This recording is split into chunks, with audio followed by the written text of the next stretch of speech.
中央政府伫去年的时阵是来推出这婚育主体的政策，高雄市府今仔日是针对这婚育主体呢宣布要来加码。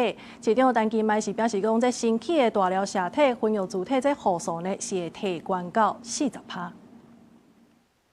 每个客厅跟3个房间都有一个等式大小的一个居住感。 加入大寮社会体建本厝，不论3房、2房还是套房，全部拢有露台。为着要减少少年人的负担，市府日前宣布好消息，那婚育主体趴数要提悬到40%。亲像大寮遮，到时都有154户的婚育主体。有生囡仔家庭，未来不论住社会体还是外口税厝，补助拢会当搁读加。0到2岁幼儿补贴加码1.5倍，那0到12岁的小朋友是2000元。 如果涉及的话，也能够加码。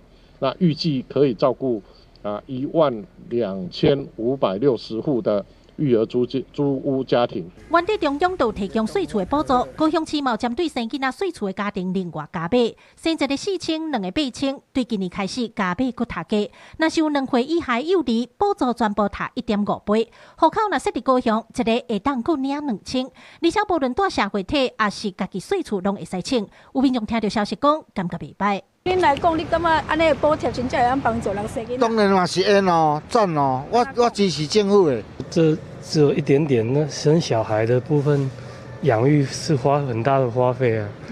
对，如果现代人薪水还要负担房贷、车贷，那你补助这一点点实在不太够。 新年一开始，政府就释出补助大红包。市府表示，大寮婚育主体按算7月开始招租，你税厝补贴的部分对今年的1月初1开始算。